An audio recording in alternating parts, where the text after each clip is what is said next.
So I'm Kate, and this is my husband Dan, and we both own Barker's Trail, which has two sides. So we have a pet care side, so we do dog walking, looking after chickens, cats, rabbits, look after the animals when you go on holiday, and then we also have the Barker's Trail Dog Academy, which all falls under Barker's Trail. Who inspired us in life? Well, for me, to do what I do now, it was always inevitable I was going to be working with animals. I was like literally probably born a crazy animal lady. My first job was a dog walker, but before that, I mean, I was always told off from the minute I could walk for going to approach people's dogs to stroke them.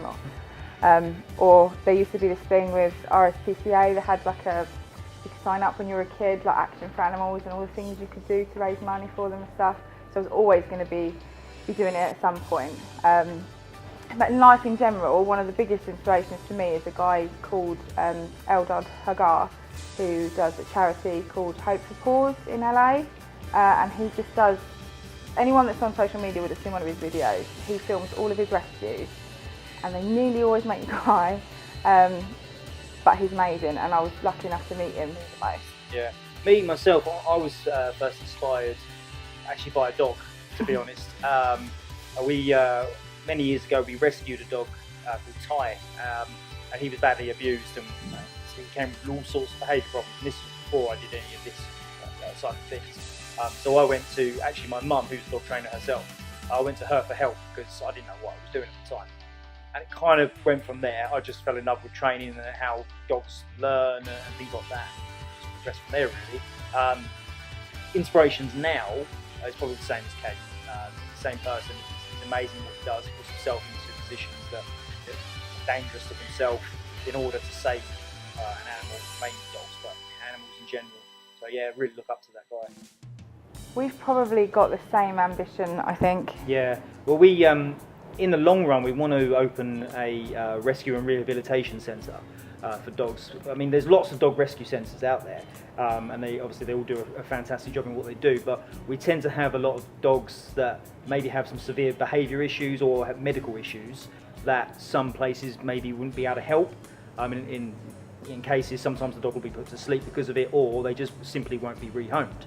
Well, we would be able to offer that. So we'd be able to take a dog that's damaged as such, and I physically, with the behaviour side of things, I'd be able to work with the behaviours, but we also want to have things like hydrotherapy, physiotherapy and things like that. So any dogs that have got issues like medically, we may be able to help along them lines as well. So together with Barker's Trail, we do every year we do fun dog shows.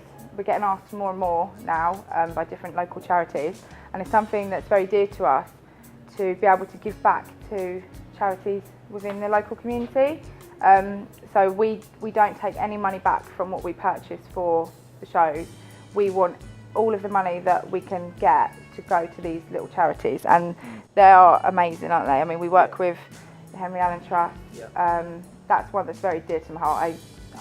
My first dog show that I did was when I first heard of them, and they in themselves I find an inspiration, and we work with them every year now. This will be the third year running, we'll be doing a dog show for them. So every time we can do something that we can help, we always will. Yeah. And I mean, I haven't done events. Kate tends to do the event side of things, because admin side of things, I'm useless. Absolutely useless at it. So she organises them side of things, but I personally work with some of these rescues, like MK Stray Dog Support, I do a lot of work for, and All Bully Rescue. So if they have a dog that's in their care that may be having a behaviour problem because it's been abused or whatever it may be, they'll just give me a shout and I'll try and assess the dog and help as much as I possibly can, really. But that's more of an individual thing rather than an event. Yeah. What did I want to be when I was younger? Well, apart from already being a crazy dog lady, I wanted to be a vet. But then, and I was stuck into that. This was probably when I was like 5, and then someone let it slip that you have to put animals to sleep. And that kind of destroyed my dream. Yeah. So I didn't become a vet. No, I actually wanted to be a firefighter when I was younger. I'm not actually sure where it went in a separate way, if I'm honest with you. But yeah, I wanted to be a firefighter when I was younger. I mean, again, it's just something I like to help people where I can in general. And it's just one of them things that I would want it to do, actually. Kate. Absolutely. Did you see how quickly I swear question. to God, I didn't tell him to say I that. wouldn't even dare argue that she's definitely the boss. Absolutely. That's not true. We definitely have like a good two-way. With the Yes, boss. with Yep, everything you say. with Barker's Trail, I think the business side of it, I probably kind of have maybe more of the business mind, but we really are a joint partnership. Yeah, we are. Yeah. But when it comes to, if the family was to ask or friends, they go, yeah, Kate wears the trousers. Yeah, definitely. Yeah. I don't mean to. We got nominated by a customer, which was lovely. And then obviously we read up on it and said obviously you should share.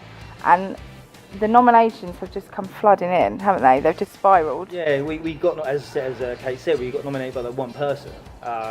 And to be fair, we hadn't heard of it before, and we just looked at it and was like, oh, that's nice, you know. And then we started looking through and the nominations, the categories and things like that.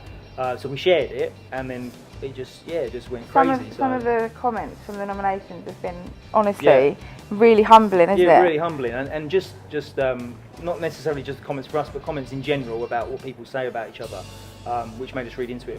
It's really good, really, really good. Even if we didn't win it, seeing all the lovely things that people have wrote, and actually when you say, oh, that's really lovely, you didn't have to write that, and they say, we didn't write it for you, it's the truth, and it actually really pulls on your heartstrings a little bit. Nice. Yeah, it is really nice. Inspiration Awards is an amazing idea. Yeah. I'm surprised it hasn't happened sooner. Both of us are not originally from Milton Keynes, and we love Milton Keynes, don't we? Yeah. We couldn't have asked to live in a better place, to have our business in a better place. Through what we do, we know so many inspirational people, inspirational groups, and all I would say is hopefully it keeps going. We don't do the stuff that we do to win an award. We don't do it for the recognition you get back, because half the time, if we're honest, you don't actually get anything back. No. Like a thank you but the thank you to us and the reward to us is when, for instance, like when Dan works more with the rescue side than I do, because I'm always like I'd cry all the time. But when you see a dog that was due to be put on the put to sleep list, and because of Dan intervening as well as other people, all volunteers, you see that dog has had its life saved and it's now in a happy home. I mean, that even makes me like well up a little bit there. That makes all of it rewarding. So yeah, for me, that we don't need to have an award, but there's times that you don't get the happy ending, or we have a family event that we've missed because we're out doing something to do with like either a lost dog or something. I think what we do now is probably the most inspiring thing that we do. Like we'll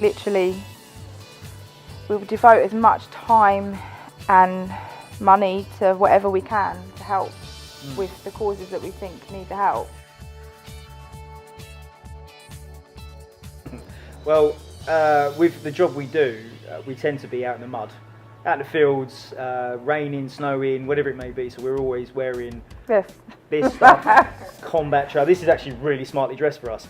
Combat trousers, waterproofs, muddy boots. Hat. So I'm wearing a suit. I'm definitely getting dressed up for that.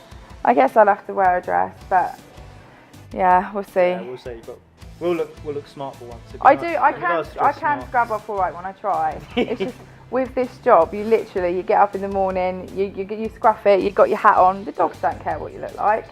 So when there does come a time for you to get dressed up, you've got to make the most of it. I don't even bother doing my hair anymore. It takes too long.